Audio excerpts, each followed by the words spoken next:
Swayam Prabha. Digital India. Educated India.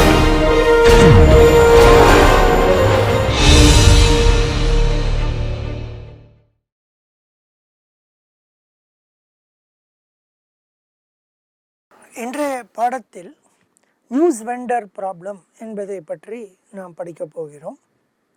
News vendor அப்படின்னாக்க news paper விற்பவர் அப்படின்னு அர்த்தம். So இன்வென்ட்ரியில் news vendor ப்ராப்ளம்னா என்னங்கிறத முதல்ல சொல்லணும். எந்த இடத்துல அது வருதுங்கிறதையும் சொல்லிவிட்டு அப்புறமா இந்த ப்ராப்ளம் என்ன, இது பேப்பர் விற்பவர் பற்றி தானா இல்லை மற்றவர்களுக்கும் இது பொருந்துமா அப்படிங்கிற கேள்விகளுக்கெல்லாம் விடை சொல்கிறோம். இப்போ இது ஆரம்பித்த பொழுது நம்ம இப்படி ஒரு படத்தை பார்த்தோம். இதில் இது வரைக்கும் டிட்டர்மினிஸ்டிக் மல்டி பீரியட் இதை முடிச்சிருக்கிறோம். ஓரளவுக்கு இதில் சில விஷயங்களை பார்த்திருக்கிறோம். ப்ராபபிலிஸ்டிக் மல்டி பீரியடுங்கிறதையும் பார்த்திருக்கிறோம். இப்போ மூணாவது கடைசியாவது ப்ராபபிலிஸ்டிக் சிங்கிள் பீரியட் அப்படிங்கிறத பார்க்க போகிறோம். அதுக்கு தான் இந்த நியூஸ் வெண்டர் ப்ராப்ளம் அப்படிங்கிறது. நியூஸ் வெண்டர் அப்படிங்கிறது ஒரு ஜென்ரல் நேம், அதாவது பேப்பர் விற்பவருக்கு தான் அது பொருந்தும்னு கிடையாது. ஒரு விதமான சூழ்நிலையை நியூஸ் வெண்டர் ப்ராப்ளம் என்று சொல்வோம். ஏன்னா அந்த சூழ்நிலை ஒரு நியூஸ் பேப்பர் விற்பவருக்கு அவர் தினம் சந்திக்கும் ஒரு சூழ்நிலையாக அது இருக்கும். அந்த சூழ்நிலை என்ன, இதை பின்னாடி நிறைய நொட்டேஷன்லாம் எழுதியிருக்கேன். அதுக்கெல்லாம் முன்னாடி ப்ராப்ளம் என்னங்கிறத சொல்லிடுறேன். இப்போ ஒரு நியூஸ் பேப்பர் விற்பவரை பற்றி பார்க்க போகிறோம். அவர் ஒரு மூலையில் உட்காந்துட்டு ஒரு கம்பளம் மாதிரி ஒன்று விரித்து அதில் பேப்பரை வச்சுருக்காரு.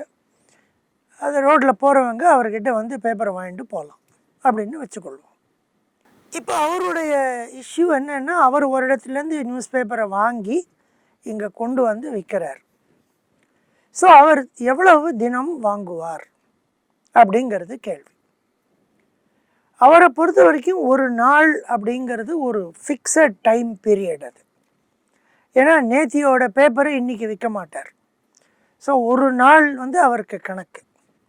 அந்த ஒரு நாளில் அவர் ஒரு தடவை தான் வாங்குவார், அந்த முடிவு செய்வார். ஏன்னா அந்த காலத்தால் 4:30 மணிக்கோ 5 மணிக்கோ போய் அவர் கொண்டு இங்கே வச்சு அதை சார்ட் அவுட் பண்ணி விற்க ஆரம்பித்தான்னாக்கா அவருக்கு 6 மணிலேருந்து 9:30 10 மணி வரைக்கும் விற்பனை ஆகும் அப்படின்னு நினச்சிக்கலாம்.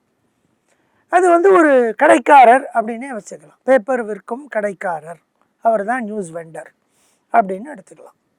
ஸோ அவருடைய இது என்ன, அவர் தினம் எத்தனை வாங்குறார், எத்தனை ஆர்டர் பண்ணுறார், எத்தனை வாங்குகிறார்.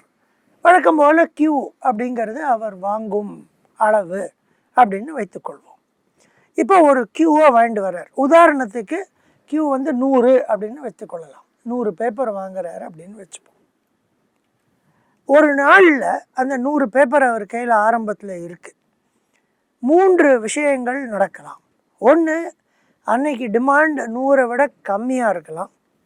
அன்னையோட டிமாண்டு 100ஆக இருக்கலாம். அன்னையோட டிமாண்ட் 100க்கு மேலாக இருக்கலாம். கண்டிப்பாக டிமாண்டு ஃபிக்ஸ்டுன்னு அவருக்கு தெரியாது. தெரிஞ்சதுன்னாக்க எவ்வளவு டிமாண்டோ அவ்வளோ கரெக்டாக வாங்கிட்டு விற்று அதற்கு உண்டான லாபத்தை அவர் எடுத்துக்கொண்டு செல்வார். அவருக்கு ஒரு ரிஸ்க் இருக்குது. ஏன்னா அவர் இப்போது ஒரு கியூ வாங்குறார், 100 வாங்குறாருன்னு வச்சுப்போம். அவருக்கு தெரியாது டிமாண்ட் எவ்வளோ வரப்போகிறது அன்னைக்கு அப்படின்ட்டு. ஆனால் அவர் ஒரு கணக்கு போட்டு 100 வாங்குறாருன்னு வைத்துக்கொள்ளலாம். இப்போ அன்றையோடைய டிமாண்டு 100 விட கம்மியாக போய்விட்டால் அவர் கையில் பேப்பர் மிஞ்சும். அந்த பேப்பரை அவரால் ஒன்றும் பண்ண முடியாது. ஏன்னா அதை வாங்குவதற்கு ஆள் கிடையாது. மறுநாள் வருபவர்கள் அந்த பேப்பரை வாங்க மாட்டாங்க, மறுநாளுடைய பேப்பரை தான் வாங்குவாங்க. மிஞ்சி போச்சுன்னா அவர் அதை திருப்பி ஒரு எடைக்கோ ஏதோ கொடுக்க முடியும். அதில் ஒரு சின்ன அளவு தான் அவருக்கு பணம் கிடைக்கும். ஒரு பேப்பரை விற்று அதில் வரும் லாபம் கிடைக்கும். அதுவே கம்மி, அதை விட கம்மியாக தான் அவருக்கு கிடைக்கும். இதே நேரத்தில் அன்றைய டிமாண்ட் 110 இல்லை 120 ஆயிடுச்சுன்னா ஒரு 10-20 பேருக்கு அவர் பேப்பர் இல்லைன்னு சொல்ல வேண்டிய சூழ்நிலை வரும். அப்போ அதில் 2 பிரச்சனைகள் இருக்குது. ஒன்று, அந்த அதிகப்படியான பேப்பரை வைத்து கொண்டிருந்தால் அதை விற்று லாபம் சம்பாதிக்கலாம். அதை விட முக்கியமானது என்னென்னா, நம்ம சொல்லுவோம் கஸ்டமர் குட்வில் அப்படிங்கிறத முன்னாடி பார்த்துருக்கோம். கஸ்டமருக்கு நம்ம மேல் இருக்கும் நன்மதிப்பு அது வந்து குறையாமல் பார்த்துக்கணும். அது குறைந்து விடும். ஏன்னா இன்றைக்கி ஒருத்தர் வரும்போது பேப்பர் இருக்காங்கன்னு கேட்டு அவர் இல்லைங்கன்னு சொல்லிட்டாருன்னா நாளைக்கு அவர் அங்கே வந்து வாங்க மாட்டார், வேறு கடையில் வாங்கிட்டு போயிடுவார். ஆக அவருக்கு வந்து 2 விதமான பிரச்சனைகள் வரும். ஒரு பிரச்சனை வந்து டிமாண்டை விட அதிகமாக வைத்து கொண்டிருந்தால் கையிருப்பு மீதி இருக்கிற இன்வென்ட்ரி கையிருப்புக்கு மதிப்பு இல்லாமல் போய்விடும், அல்லது மிகச்சிறிய மதிப்பு கிடைக்கும். அன்றைய டிமாண்டை விட அவர் அதிகம் வைத்து கொண்டிருந்தால் இது ஆகும். அன்றைய டிமாண்டை விட அவர் கம்மியாக வைத்து கொண்டிருந்தால் அவரால் நன்மதிப்பும் போயிடும், அதை விற்றால் கிடைக்கும் லாபமும் போயிடும். ஆகவே அவர் எவ்வளவு வாங்குவார் அப்படிங்கிறது அவருடைய பிரச்சனை. அதை தான் இப்போ நம்ம இதில் சால்வ் பண்ண போகிறோம். இதை வந்து கொஞ்சம் நொட்டேஷன் மூலமாக கொடுத்துருக்கேன், அதை எக்ஸ்பிளைன் பண்ணுறேன். X equal to X be the random variable representing the demand. Demand எது வேணால் இருக்கலாம். அதனால் எக்ஸுங்கிறது அந்த வேரியபிளுடைய பெயர், சின்ன எக்ஸு. பெரிய எக்ஸுங்கிறது அது எடுத்துக்கொள்ளும் மதிப்பு அல்லது value. P of x be the probability that x equal to x. அந்த எக்ஸ் வேல்யூவை வந்து இப்போ டிமாண்ட், இப்போ அவருக்கு தெரியும், இப்போ ஒரு கணக்கு போட்டு வச்சுருப்பார். இப்போது சில நாட்கள் சொல்லலாம் 100லேருந்து 120 வரைக்கும் வரும் அப்படின்னு சொல்லலாம். இல்லை டிஸ்க்ரீட் டிஸ்ட்ரிபியூஷனாக சொல்லலாம். 100 ப்ராபபிலிட்டி 0.2, 110 ப்ராபபிலிட்டி 0.1, அந்த மாதிரி. ஸோ இந்த இடத்துல P of xங்கிறது அந்த ப்ராபபிலிட்டியாக கொடுத்துருக்கோம். Let Q be the order quantity. அவர் எவ்வளோ வாங்குறார், அது Q, அதைத்தான் கண்டுபிடிக்க வேண்டும். P be the selling price. அவர் வந்து பேப்பரை ஒரு விலைக்கு வாங்கி ஒரு விலைக்கு விற்பார். அவர் வாங்கும் விலை C, சின்ன C, அது நமக்கு தெரியும். அவர் விற்கும் விலை P, அதுவும் நமக்கு தெரியும். Pங்கிறது Cயை விட அதிகமாக இருக்கும், அப்போ தான் அவருக்கு லாபம். இல்லாட்டி அவர் அதை ஒரு பிஸ்னஸாக அவர் செய்ய வேண்டிய அவசியமே இல்லை. P வந்து Cயை விட அதிகமாக இருக்கும். செல்லிங் ப்ரைஸ் வாங்கும் விலையை விட அதிகமாக இருக்கும். நம்ம ஒரு கணக்குக்காக எடுத்துக்கொள்கிறோம். S be the salvage price. Salvage ப்ரைஸ்னாக்க சில நாட்களில் விற்க முடியாமல் கையிருப்பு இன்வென்ட்ரி வந்துடுத்துனாக்க அதை அப்படியே தூக்கி போடாமல் அதை அவர் இறக்கி போடுறாரு அப்படின்னு வச்சுக்கலாம். இல்லை அவர் எங்கேருந்து வாங்குறாரோ அங்கே ரிட்டர்ன் பண்ணுறாருன்னு வச்சுக்கலாம். அந்த ரிட்டர்ன் பண்ணுற இடத்துல அவங்க ஒரு பேப்பருக்கு எஸ் ரூபாய் கொடுக்கிறார்கள். ஆக இந்த எஸ்ஸுங்கிறது சியை விட ரொம்ப கம்மியாக இருக்கும். இப்போ சிங்கிறது இப்போ நம்ம இன்றைய நாட்டு நடப்புப்படி நம்ம பார்த்தோம்னாக்க டீங்கிறது 5 ரூபாய்னு வைத்துக்கொள்ளலாம். சிங்கிறது ஒரு 3 ரூபாயோ 4 ரூபாயோ இருக்கும் அவர் வாங்கும் விலை. நமக்கு 5 ரூபாய்க்கு அந்த பேப்பரை கொடுப்பாருன்னு வச்சுக்கலாம். அப்போ எஸ்ஸுங்கிறது 50 பைசா அந்த லெவலில் தான் இருக்கும், அதுக்கு மேலே கிடைக்காது. ஸோ எஸ்ஸுங்கிறது சியை விட கம்மியாக இருக்கும், சி வந்து பியை விட கம்மியாக இருக்கும். இவருடைய லாபம் என்ன, அன்றைய லாபம் என்ன அப்படின்னு பார்த்தீங்கன்னா 2 சூழ்நிலை தான் இருக்கும்.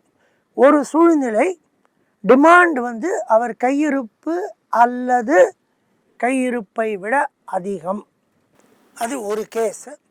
இன்னொரு கேஸு டிமாண்ட் அவர் வாங்குவதை விட கம்மியாக இருக்கிறது அப்படின்னு ஒரு கேஸ்.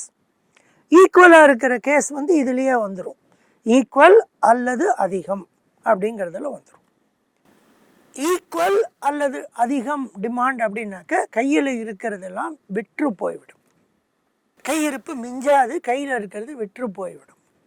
அப்போ விற்று போகும்போது என்ன ஆகும், அவர் கையில் இருக்கிற அத்தனை அவர் கியூ அளவு பேப்பர் வாங்கியிருந்தால் அந்த எல்லா கியூவும் விற்று போயிடும். ஒரு பேப்பருக்கு அவருக்கு கிடைக்கும் லாபம் P-C. ஏன்னா அவர் வாங்கும் விலை C, அவர் விற்கும் விலை P. So P-C into Q. அந்த ஒரு ப்ராபபிலிட்டிக்கு தகுந்தா போல் விற்பனை ஆகும். P of X அதற்கு தகுந்தாற் போல் விற்பனை ஆகும். ஒரு உதாரணத்தின் மூலமாக அதை இப்போ நான் காட்ட போகிறேன். அங்கே ஒரு ப்ராபபிலிட்டி வரும். X greater than equal to Q, அதோட ப்ராபபிலிட்டி அது எல்லாத்தையும் கூட்டிக்கலாம். ஸோ அது வந்துடும். ஈக்குவலாக இருந்தாலும் சரி, அதிகமாக இருந்தாலும் சரி. இப்போதைக்கு நம்ம அந்த நன்மதிப்பு அதை நம்ம யூஸ் பண்ணலை. இப்போது அவர் கையில் 100 இருந்து டிமாண்டு 120னாக்க அந்த 20க்கு லாபம் இல்லை, அப்படி தான் பார்க்குறோமே ஒழிய நன்மதிப்பை பற்றி இதில் நம்ம பார்க்கல. இப்போது அவர் கையில் இருக்கிற பேப்பர் கியூவை விட டிமாண்ட் கம்மியாக இருக்குன்னாக்க அவர் கையில் பேப்பர் மிஞ்சும். அப்போ என்ன ஆகும், அவருக்கு வந்து 2 வகையான காஸ்ட் இருக்கும். ஒரு காஸ்ட் என்னன்னாக்க அவர் எத்தனை விற்கிறாரோ, எக்ஸ் அளவு விற்கிறாரோ அதற்கு அவருக்கு லாபம் கிடைக்கும், பி மைனஸ் சிங்கிற லாபம் கிடைக்கும். எத்தனை விற்க முடியாமல் போச்சோ அது வந்து கியூ மைனஸ் எக்ஸ். ஏன்னா அவர் கையில் கியூ வாங்கினார், எக்ஸு தான் டிமாண்டு வந்து கியூவை விட கம்மியாக இருக்குது. ஆக கியூ மைனஸ் எக்ஸ் அளவு பேப்பர் மிஞ்சிவிடும் அவர் கையில். அது அந்த பேப்பர்களுக்கு நஷ்டம். ஏன்னா அந்த பேப்பரை சியில் வாங்குறாரு, எஸ்ஸு தான் கிடைக்கிறது. அதனால் சி மைனஸ் எஸ்ஸுங்கிறது அவருக்கு நஷ்டமாகிறது. அதனால் ஒரு மைனஸ் சைனில் வருது. ஸோ அவருடைய லாபம், ப்ராஃபிட் இஸ் ஈக்குவல் டு அவர் விற்கும் எக்ஸ், அதோடைய ஒரு ப்ராபபிலிட்டி, அதோடைய லாபம் அளவு பி மைனஸ் சி, விற்க முடியாமல் போன கியூ மைனஸ் எக்ஸ், அதற்கு நஷ்டம் சி மைனஸ் எஸ், அதுக்கு ப்ராபபிலிட்டி. இப்போ டிமாண்ட் வந்து கையிருப்பை விட கியூவை விட அதிகமாக சென்று விட்டால் கியூவை எல்லாத்தையும் விற்றுருவார், அதனுடைய லாபம் இது வருது. இது வந்து ஒரு ஈக்குவேஷனாக வச்சுருக்கோம். எவ்வளவு வாங்குவார் அப்படிங்கிறது கேள்வி. இதை வந்து ஒரு கணக்கு மூலமாக, ஒரு நியூமரிக்கல் எக்ஸாம்பிள், ஒரு கணக்கு மூலமாக இதை நம்ம புரிந்து கொள்ளலாம். இந்த ஸ்லைடில் நிறையா விஷயங்கள் கொடுத்துருக்கேன், ரொம்ப கிளட்டர்டாக இருக்குது இந்த ஸ்லைடு. ஆனால் நான் பொறுமையாக அதை எக்ஸ்பிளைன் பண்ணுறேன் உங்களுக்கு. இந்த ஸ்லைடில் இருக்கிற விஷயங்களை 2 ஸ்லைடாக கொடுத்துருக்க முடியும், ஆனால் அது ஒரே ஸ்லைடில் கொடுத்துருக்கேன். இதை கொஞ்சம் பொறுமையாக எக்ஸ்பிளைன் பண்ணால் அவங்களால ஃபாலோ பண்ண முடியும். இந்த உதாரணத்துக்கு நான் நியூஸ் பேப்பர் எடுத்துக்கல. இது வந்து ஒரு விதமான ஸ்வீட்டை வந்து ஒரு மிட்டாய் கடைக்காரர் அல்லது ஒரு பக்ஷணங்கள் விற்கும் கடைக்காரர், ஸ்வீட் ஸ்டால் அப்படின்னு சொல்கிறோம் இல்லையா, அந்த மாதிரி ஒரு கடையில் ஒரு ஸ்பெஷல் ஸ்வீட் போடுறாங்க தினம் அப்படின்னு வைத்துக்கொள்ளலாம். இந்த ஸ்வீட்டை அவர் ஒரு பாக்கெட்டை செய்வதற்கு 150 ரூபாய்னு வைத்துக்கொள்ளலாம். ஒரு பாக்கெட்டை அவர் விற்பது 400 ரூபாய் அப்படின்னு வச்சுக்கொள்ளலாம். இப்போ இந்த கடையில் வந்து ராத்திரி ஒரு 9 மணிக்கு மேலே விற்பனை ஆகாத ஸ்வீட்ஸை 50 ரூபா ஒரு பாக்கெட்டு அப்படிங்கிற இதுக்கு விற்கிறாங்கன்னு வச்சுக்கலாம். அன்றைக்கி விற்பனை ஆகாமல் மிஞ்சி போயிருந்தால், இல்லை உடைந்த முறுக்கு அல்லது உடைந்த தட்டை அந்த மாதிரி சில இடத்துல விற்பாங்க, அந்த மாதிரி ஒரு உதாரணத்தை எடுத்துக்கலாம். அந்த அன்றைக்கு 9 மணிக்கு கடை மூடுறது, அன்றைக்கி அப்போ விற்பனைக்கு மிஞ்சி போயிருக்குன்னா அதை 50 ரூபாய்க்கு வாங்கிக்கலாம் அப்படின்னு ஒரு உதாரணமாக இதை வைத்துக்கொள்ளலாம். ஸோ எஸ்ஸுங்கிறது 50 ஆகும், பிங்கிறது 400, சிங்கிறது 150, எஸ்ஸுங்கிறது 50. இப்போ இந்த கடையில் தினம் இது நடக்கிறதுன்னு வைத்துக்கொண்டால் டிஸ்கிரீட் டிஸ்ட்ரிபியூஷன் கொடுக்குறோம். டிமாண்ட் 100ஆக இருக்கலாம், 200ஆக இருக்கலாம், 300ஆக இருக்கலாம், 400ஆக இருக்கலாம், 500ஆக இருக்கலாம். அதோடைய ப்ராபபிலிட்டி கொடுத்துருக்கோம். ப்ராபபிலிட்டி எல்லாம் கூட்டினீங்கன்னா 1 வரணும். ஸோ 15, 25, 40, 70, 90, 100 ஆக 1. இப்போ இந்த மாதிரி டிஸ்ட்ரிபியூஷன் இருக்கிறதுனால சராசரி எக்ஸ்பெக்டட் டிமாண்ட் எவ்வளவு அப்படின்னு நீங்கள் பார்த்தீங்கன்னா இதை மல்டிப்ளை பண்ணி கூட்டினா வந்துடும். கூட்டினா 285 எக்ஸ்பெக்டட் சராசரி டிமாண்ட் 285. 300 இங்கே வரல. காரணம் என்னன்னாக்கா சிமெட்ரிக்காக இல்லை. நீங்கள் பார்த்தீங்கன்னா 300க்கு கீழே இருக்கும்போது கொஞ்சம் ப்ராபபிலிட்டி அதிகமாக வருது, 300க்கு மேலே இருக்கும்போது ப்ராபபிலிட்டி கொஞ்சம் குறைவாக வருது. அதனால சிமெட்ரிக்காக இல்லை, 285. இப்போ நம்ம போன இதில் பார்த்த மாதிரி அவர் 100 பண்ணுவார், இல்லை 200 பண்ணுவார், இல்லை 300, இல்லை 400, இல்லை 500 பண்ணுவார். 150 பண்ண மாட்டார். ஏன்னா டிமாண்டு வந்து 100 அல்லது 200 தான் இருக்குது, 150 இல்லை டிமாண்டு. ஸோ எவ்வளவு டிமாண்ட் இருக்கோ அவ்வளோதான் அவர் பண்ண விரும்புவார். ஸோ 5 கேஸ் நமக்கு. அதை தான் இங்கே நான் எல்லாத்தையும் ஒரே ஸ்லைடில் காமிச்சிட்டேன். இது Q = 100, 200, 300, 400, 500. 5 கேஸையும் ஒரே இதில் காமிச்சிட்டேன். இப்போ அவர் 100 தான் தினம் பண்ணுறாருன்னு வச்சுப்போம். அவர் 100 தினம் பண்ணாருனாக்க எவ்வளவு டிமாண்டு வந்தாலும் அவரால் அந்த 100 வித்துற முடியும். ஏன்னா டிமாண்ட் 100, 200, 300, 400, 500 தான் இருக்குது. நன்மதிப்பு காஸ்ட்டை நம்ம போடலை. ஆக 100 விற்றுருவார். ஸோ அந்த 100 பண்ணும்போது 100 விற்கிறதுக்கு விற்று கிடைக்கும் பணம் 100 × 400. அந்த 100 பாக்கெட்டை செய்வதற்கு உண்டான செலவு 100 × 150. ஆக ஒரு பாக்கெட்டுக்கு லாபம் 250. 100 பாக்கெட்டுக்கு 25,000 ரூபாய் அவருடைய லாபம்.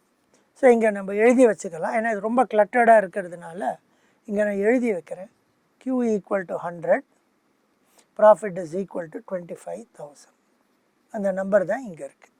இது ரொம்ப சிம்பிளாக போயிடும். இப்போ அவர் 100 பண்ண வேண்டாம், 200 பண்ணலாம் தினம் அப்படின்னு நினைக்கிறாருன்னு வைத்துக்கொள்ளலாம். அப்போ அவர் எதிர்பார்க்கும் ப்ராஃபிட் லாபம் எவ்வளவு அப்படிங்கிறத கால்குலேஷன் பண்ணி காமிச்சிருக்கேன். அதை உங்களுக்கு எக்ஸ்பிளைன் பண்ணுறேன். அவர் 200 பண்ணுறார். ஆக அன்றைக்கி டிமாண்ட் 200, 300, 400, 500 இருந்தால் அவரால் 200ஐயும் விற்க முடியும். ஆக 200 விற்கும்போது ஒரு பாக்கெட்டை 400 ரூபாய்க்கு விற்கிறார். டிமாண்ட் 200, 300, 400, 500 இருக்கிறது ப்ராபபிலிட்டி எல்லாத்தையும் கூட்டினீங்கன்னா 0.85. Probability demand greater than or equal to 200 போட்டிங்கன்னா 0.85. ஸோ 0.85 ப்ராபபிலிட்டியில் அவர் 200 பாக்கெட் விற்பார். ஒரு பாக்கெட்டை 400 ரூபாய்க்கு விற்கிறாரு. ஆக 200 × 0.85 × 400. இது அவர் பொருளை விற்று கிடைக்கும் பணம் 400.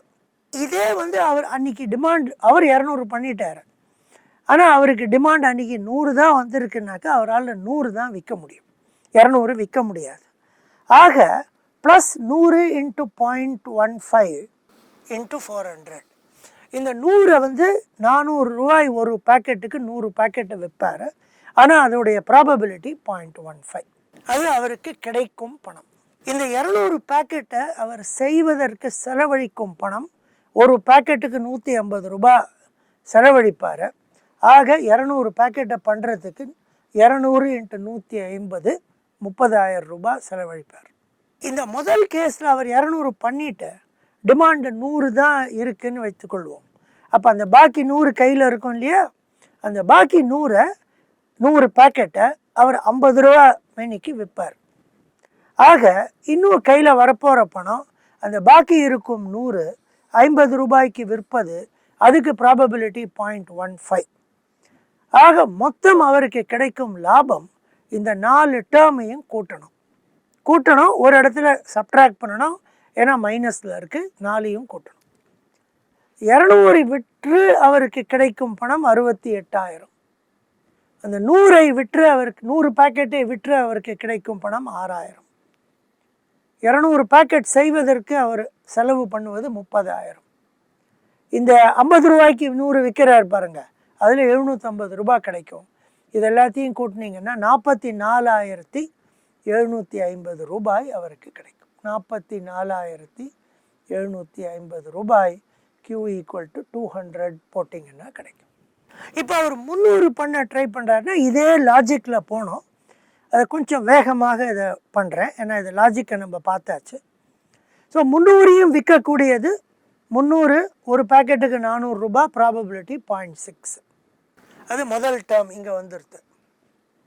அன்றைக்கி டிமாண்ட் 200 இருந்தால் அவரால் 200 தான் விற்க முடியும். ஸோ 200 × 0.25 × 400 ரூபாய். அன்றைக்கி டிமாண்ட் 100னா அவரால் 100 தான் விற்க முடியும். 100 × 0.15 × 400 ரூபாய். ஸோ 3 டேர்ம் வந்துடுறது. 300க்கு மேலே 200, 100 விற்பது. செய்வது 300ஐயும் 150 ரூபாய்க்கு செய்கிறாரு, சப்ட்ராக்ட் ஆகும், ஏன்னா செலவு. இந்த சால்வேஜ் இருக்குது பாருங்கள், உடைந்து போனதை விற்பது. அது எப்போ முடியும்? 300 பண்ணியிருக்காரு, டிமாண்ட் 200 இருந்தான்னா 100 விற்கலாம், டிமாண்ட் 100 இருந்தான்னா 200 விற்கலாம். அதான் இங்கே காமிச்சிருக்கேன். டிமாண்ட் 200 இருக்கும் பட்சத்தில் 100 பாக்கெட்டை விற்பார் 50 ரூபாய்க்கு, இந்த ப்ராபபிலிட்டி. டிமாண்ட் 100 இருக்கும் பட்சத்தில் 200 பாக்கெட்டை விற்பார், இந்த ப்ராபபிலிட்டி. இது எல்லாத்தையும் கூட்டினீங்கன்னா 55,750 ரூபாய் அவருக்கு வரும். அவர் 300 போட்டார்னாக்கா இவ்வளவு பணம் கிடைக்கும். 400 போட்டார்னாக்கா குயிக்காக சுருக்கமாக இதை பார்த்து விடலாம். டிமாண்ட் 400, 500 இருக்கும் பட்சத்தில் 400 விற்பார். அது முதல் டேர்ம் 0.3 ப்ராபபிலிட்டி. இது ரெண்டையும் கூட்டினா டிமாண்ட் 300 இருக்கும் பட்சத்தில் 300ஐ விற்பார். டிமாண்ட் 200 இருக்கும் பட்சத்தில் 200ஐ விற்பார். டிமாண்ட் 100 இருக்கும் பட்சத்தில் 100ஐ விற்பார். 400 பாக்கெட் செய்வதற்கு செலவு. இப்போ டிமாண்ட் 300 இருந்தால் 100 பாக்கெட்டை கடைசியில் 50 ரூபாய்க்கு கொடுப்பார், அது இங்கே வருது. டிமாண்ட் 200 இருந்தால் 200 பாக்கெட்டை கொடுப்பார். டிமாண்ட் 100ஆக இருந்தால் 300 பேக்கெட்டை கொடுப்பார். இதெல்லாத்தையும் மல்டிப்ளை பண்ணி பார்த்தா 56,250 ரூபாய் வருது 400 பண்ணும்போது. இதே மாதிரி 500 பண்ணும்போது எழுதணும்.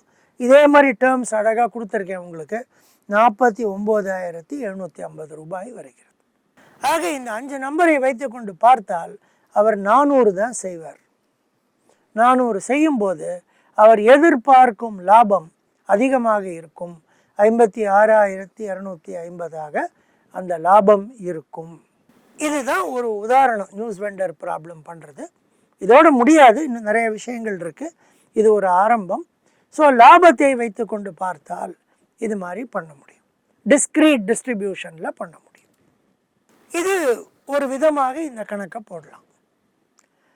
இதே கணக்கை இன்னொரு விதமாகவும் போடலாம். அது பேர் மார்ஜினல் அப்ரோச் என்று பெயர். இதே கணக்கு தான் போட போகிறோம், ஆனால் இதுக்கு மார்ஜினல் அப்ரோச் என்று பெயர். மார்ஜினல் அப்ரோச்னால் என்னன்னு பார்க்கணும். சரி, நம்ம முதல்லையே பார்த்துட்டோம். எக்ஸ்பெக்டட் வேல்யூ சராசரி 285. ஆனால் அவர் 285 பேக்கெட்டு பண்ண மாட்டார். ஏன்னா டிமாண்ட் 200ல் இருக்குது, இல்லை 300ல் இருக்குது. இப்போ முன்னாடி நம்ம போட்டதுலேருந்து டிமாண்ட் 200 இருந்தான்னா அவருக்கு 44,750 கிடைக்கிறது.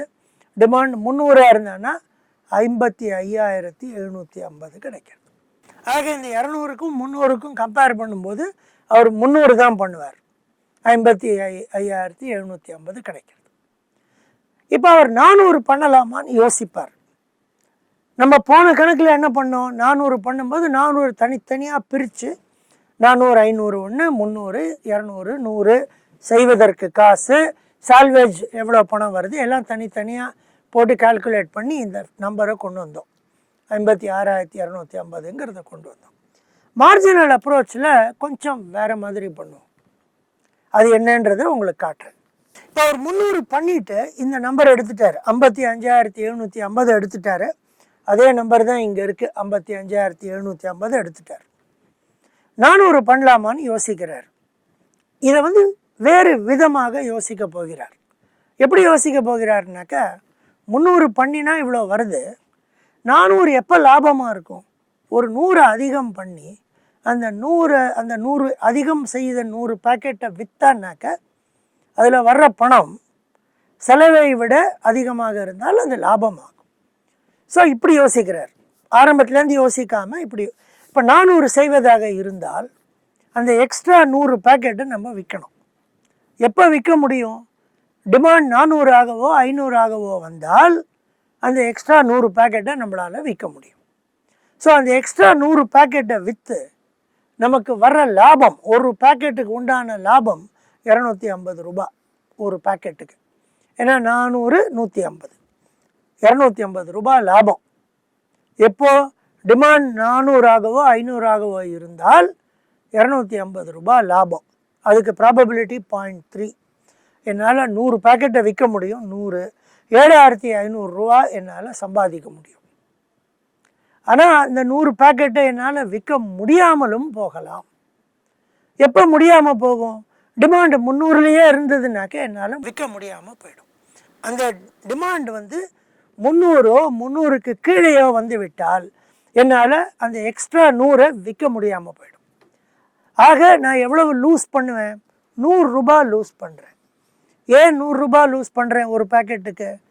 பேக்கெட்டை செய்வதற்கு 150 ரூபாய், அது விற்காமல் போனால் திருப்பி சால்வேஜில் விற்கிறதுக்கு 50 ரூபாய். ஆக ஒரு பேக்கெட்டுக்கு செலவு 100 ரூபாய். அந்த 100 ரூபாய் எனக்கு நஷ்டமாகும்.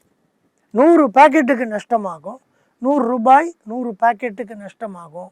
0.7 ப்ராபபிலிட்டியில் நஷ்டமாகும். ஏன்னா டிமாண்டு 400ஆக இல்லாமல் 300, 200, 100ஆக இருந்தால் எனக்கு அந்த 100 பேக்கெட் விற்க முடியாமல், எக்ஸ்ட்ரா 100 பேக்கெட்டை என்னால் விற்க முடியாமல் போய்விடும். ஆக I will lose 7,000. I will gain 7,500. ஆக கூட்டி கழிக்கும் பொழுது என்னுடைய லாபம் 500. ஸோ 300 செய்யும்போது 55,750 கிடைக்கிறது. 400 செஞ்சால் ஒரு 500 ரூபாய் லாபம் கிடைக்கிறதுங்கிறத இப்படி கண்டுபிடிச்சிட்டோம். ஆக 56,250. அதே நம்பரை தான் நம்ம வேறு மாதிரி போட்டு கால்குலேட் பண்ணியிருக்கோம். ஸோ இங்கேயே லாபம் வந்து விட்டது. 400 பண்ணும்போது லாபம் மாறுது. ஸோ 400 பண்ணலான்னு டிசைட் பண்ணிட்டார். உடனே அடுத்த கேள்வி கேட்டுக்கிறார், 500 பண்ணினா நமக்கு லாபம் வருமா வராதான்னு. இப்போ அவருக்கு போன வாட்டி பண்ணதுக்கு அவருக்கு அந்த அந்த இதை அவர் பார்க்கல. அதனால் அவர் யோசிச்சுட்டு இருக்கார், 400 பண்ணும்போது லாபம் வருது 56,250, 500 பண்ணினா இன்னும் லாபம் அதிகரிக்குமா அப்படின்னு பார்க்குறார். அது ஏன் மாதிரி பண்ணி பார்க்குறார். அந்த எக்ஸ்ட்ரா 100 எப்போ விற்க முடியும்? டிமாண்ட் 500 ஆச்சுன்னா விற்க முடியும். ஆக எக்ஸ்ட்ரா 100 விற்று ஒரு பாக்கெட்டுக்கு 250 ரூபாய் லாபம் பண்ணி 0.1 ப்ராபபிலிட்டியில் விற்கும் போது கிடைக்கும் லாபம் 2,500 ரூபாய். எப்போ அதை விற்க முடியாமல் போகும்? டிமாண்ட் 400, 300, 200, 100 இருக்கும்போது 0.9 ப்ராபபிலிட்டியில் விற்க முடியாமல் போகும். அப்போ ஒரு பாக்கெட்டுக்கு நஷ்டம் 100 ரூபாய், 100 பாக்கெட்டை 0.9 9,000. லாபமானது 2,500, எதிர்பார்க்கும் நஷ்டம் 9,000. ஆக எதிர்பார்க்கும் லாபம், மொத்த லாபம் -6,500. So do not buy the extra 100. இது 100 இது. இந்த இடத்துல do not make the extra 100ன்னு சொல்லணும். அவர் பண்ண மாட்டார் அந்த ஸ்வீட்டை. ஆக அவருக்கு லாபம் 6,500 ரூபாய் நஷ்டமாகிறது. 56,250லேருந்து 6,500 கழிச்சிங்கன்னா 49,750 வரும். அதை தான் போன இதில் பண்ணியிருக்கோம். ஸோ 2 வகைகளில் இந்த ப்ராப்ளத்தை சால்வ் பண்ண முடியும். டிஸ்க்ரீட் டிஸ்ட்ரிபியூஷன் கொடுத்தால் சால்வ் பண்ண முடியும். இன்னும் சில விஷயங்கள் இருக்கின்றனவா? இருக்கின்றன. இப்போ நம்ம லாபத்தை ப்ராஃபிட் மேக்ஸிமைசேஷன் அப்படின்னு பார்த்தோம். ப்ராஃபிட்டு லாபம், காஸ்ட்னா செலவு, லாஸ்னாக்க நஷ்டம். ஸோ இப்போ காஸ்ட் ப்ராப்ளமாக பார்க்க போகிறோம். இப்போ இதை சிறிது வேறு விதமாக பார்க்க போகிறோம். இதே கணக்கை, இதே நியூஸ் பேப்பர், இதே ஸ்வீட்டு கடை, இதே கணக்கை வேறு மாதிரி பார்க்க போகிறோம். எப்படி பார்க்க போகிறோம்னாக்க ஒரு செலவாக பார்க்க போகிறோம். இப்போ இப்போ இந்த டெரிவேஷனை பொறுத்த வரைக்கும் விற்றால் இவ்வளோ ரூபாய் வரும், செய்வதற்கு இவ்வளோ ரூபாய் வரும்ங்கிறதுலாம் நம்ம பார்க்கல. நம்மளை பொறுத்த வரைக்கும் 2 விஷயம் நடக்கும். ஒரு விஷயம் இப்போ இதே மாதிரி அந்த நியூஸ் வெண்டரோ இல்லை ஸ்வீட்டு பண்ணுறவரோ பண்ணாங்கன்னா 2 விஷயம் நடக்கும். அவர் கியூ அப்படிங்கிற அளவு செய்தார்கள் என்றால் அவரை பொறுத்த வரைக்கும் டிமாண்ட் கியூவு கம்மியாக இருக்கலாம், டிமாண்ட் கியூவை விட அதிகமாக இருக்கலாம். இது 2 கேஸ் தான் நடக்கும். ஸோ டிமாண்ட் கம்மியாக இருந்தால் அவர் கைவசம் பொருள் மிஞ்சும். எவ்வளவு மிஞ்சும்? கியூங்கிறது அவர் கையில் வாங்கின பொருள் அல்லது செய்த அளவு. எக்ஸ் டிமாண்டு, அவர் கையில் மிஞ்சுவது கியூ மைனஸ் எக்ஸ். இப்போ டிஸ்க்ரீட் டிஸ்ட்ரிபியூஷன் இல்லாமல் கண்டினியூஸ் டிஸ்ட்ரிபியூஷன் கொடுக்க போகிறோம். அதனால எஃப்எக்ஸ் டிஎக்ஸ். இது அவர் கைவசம் மிஞ்சுவது. Integral 0 to Q. டிமாண்ட் 0லிருந்து கியூவுக்கு வந்துடுத்துனாக்க அவர் கைவசம் மிஞ்சுவது இவ்வளவு வரும். இதே அவருக்கு டிமாண்ட் அதிகமாக போச்சுனாக்க அவருக்கு நஷ்டம்தான் உண்டாகும். அந்த நஷ்டம் ஷார்ட்டேஜ் எவ்வளவுன்னு பார்த்தீங்கன்னா எக்ஸ் மைனஸ் கியூ. எக்ஸு கியூவை விட அதிகம், அதனால Q to infinity, X minus Q into F X D X. இந்த ப்ராபபிலிட்டி. ஒரு பொருள் நஷ்டமானால் அவருக்கு எவ்வளோ ரூபாய் நஷ்டம்னு பார்த்தீங்கன்னா அதை சியூ அப்படின்னு சொல்கிறோம். இது பேர் அண்டர் ஏஜ் காஸ்ட். அதாவது விற்க முடியாமல் போனது, அவர் கையிருப்பு டிமாண்டை விட அண்டர் கம்மியாக இருக்குது, விற்க முடியாமல் போனது, அதோடைய காஸ்ட் சியூ. அது எவ்வளவு ரூபாய்ன்னு நம்ம இன்னும் சொல்லலை, அதுக்கு ஒரு பேர் கொடுக்குறோம் சியூ. அது அவருடைய நஷ்டம். விற்க முடியாமல் போனது அவருடைய நஷ்டம். கையில் ஒரு பொருள் மிஞ்சித்துனாக்கா ஓவர். எப்போ மிஞ்சும்? அதிகமாக வைத்து கொண்டிருந்தால் மிஞ்சும். அது பேர் ஓவர் ஏஜ் காஸ்ட் அப்படின்னு பேர். இந்த சியூங்கிற பேர் அண்டர் ஏஜ் காஸ்ட். இது பேர் ஓவர் ஏஜ் காஸ்ட்.